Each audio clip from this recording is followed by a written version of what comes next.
Real Country 1430 AM and 1073 FM WRDN. I'm Brian Winnekins, and joining us this morning is Durand-Arkansaw School Superintendent Greg Doverspike as we talk about this month's school board meeting. And Superintendent Doverspike, thank you for joining us today. Well, I know one thing that a lot of folks had asked me about when they saw it on the agenda was the library agreement with the city. Now, the board did approve terminating or at least sending the notice of termination. So kind of explain how this actually works.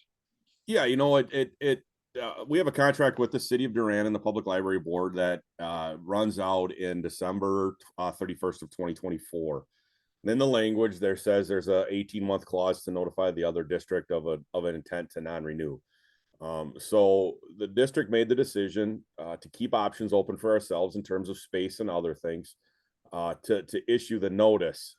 But by no means does that mean that the public library is automatically out. It gives us as a district options to look at. We're still going to engage the public library board in the city and contract negotiations to keep them as a joint library. So I think it's a lot to do about nothing right now. It's more or less just a procedural thing that we went through to start the process of opening up the contract and renegotiating it with the city and with the public library board, and also as a district to look at other options about how best to serve our students. So it's just the first step in the process. There's many steps left in this process. By no means is it's a done deal. That we're a long ways away from making a final decision on this.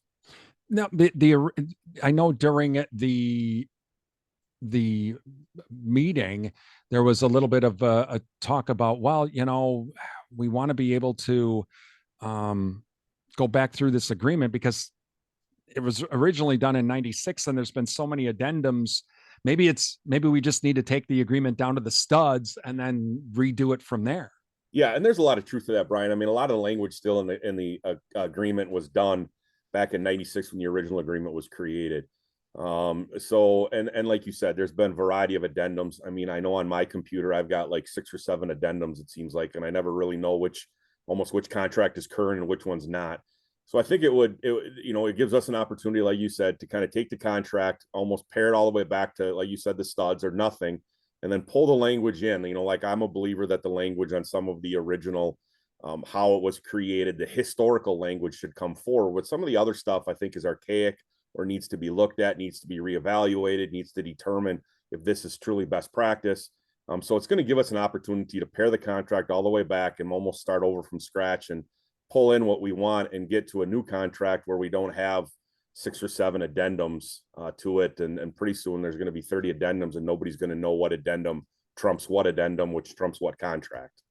Talking with Durand-Arkansaw School Superintendent Greg Doverspike this morning, and you mentioned during that the discussion on this, you'd like to have something new, this issue, I guess, taken care of by summer of next year, right? Yeah, I don't think this is a conversation that we want to take up until the 11th hour. I think this is a conversation for both sides.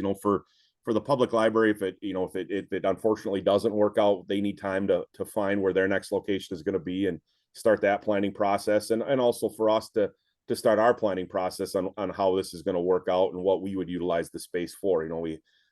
So I think it's a process that's going to play itself out through this school year.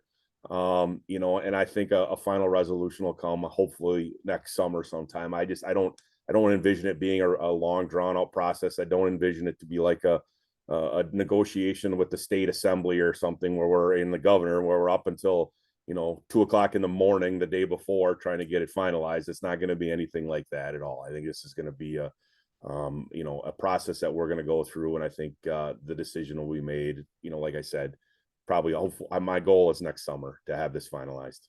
Talking with Durand-Arkansaw School Superintendent Greg Doverspike this morning.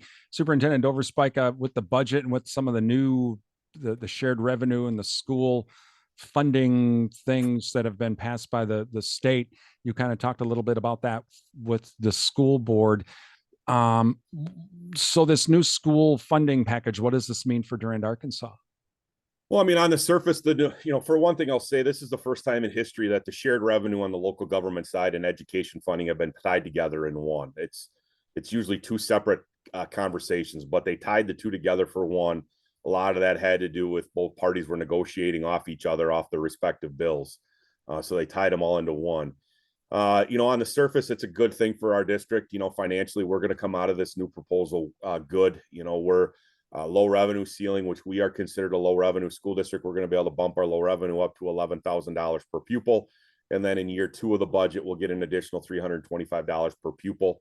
There's a small increase in special education aid. So now the state will reimburse us 33 cents on every dollar we spend on special education, which still results in a fairly large transfer we're going to have to make to offset the special education costs from our Fund 10 budget. But I think the bigger issue that I have and the concern I have with this budget really centers on more of a statewide conversation. I understand vouchers are not going anywhere. I'm not here to argue vouchers that ship sailed. What I'm against is two concepts. The concept number one is that a high school voucher student that goes to Eau Claire Regis, goes to Chippewa Falls McDonald, goes to Milwaukee, a private school in Milwaukee, Racine, Kenosha, wherever, that high school student is worth $12,000 as defined by the state of Wisconsin. And the state of Wisconsin now defines a Durand high school student, a student in the Durand-Arkansaw school district, one of our public school kids walking the hallways, as only $11,000. And mind you, out of that $12,000, the $11,000 we get per pupil, we also have to pay to transport the private school kid to the private school. So that even reduces that impact that actually is to educate that kid down even more. So the state of Wisconsin is almost valuing financially the private school kid at a higher rate than the public school kid. And that's a concern for me. I think all kids are worth the same, regardless of address, regardless of zip code.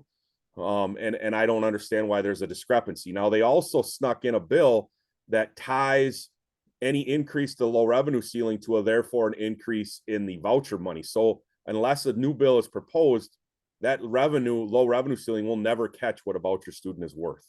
That will always lag behind by at least, by $1,000. The other concern I have with this from a voucher standpoint is you have to understand the way they wrote it is a voucher money is the first pull off any K-12 money. So view K-12 money as a large pot of money, and the voucher money, the $12,000 for a high school student and a little bit less for an elementary middle school student, that's the first pull out of the state aid. And then the public schools share what's ever left. So in theory, because there's less dollars in the pot after the private school money is pulled out, our taxes in this district are higher because we receive less aid, because some of that aid money that should be coming to us is going to pay for vouchers in Eau Claire Regis, Chippewa Falls McDonald, Marshfield, Wausau, Green Bay, and Milwaukee, Racine, Kenosha, Madison, all these other areas around the state of Wisconsin. We don't have a voucher school in our district. So our local taxpayers are losing out because this voucher money is getting sent. So your tax dollars, you're paying more for property taxes because the state of Wisconsin has determined that the money needs to go to voucher schools first. I've asked our elected officials to give me a rational reason for it.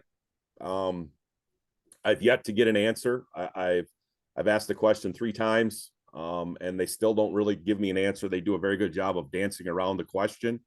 But I think that's something that concerns me, not only as an administrator, a public school employee, but as a taxpayer in the state of Wisconsin and a parent. I don't feel my kids are worth less than a voucher kid just because they go to a public school and live in our school district.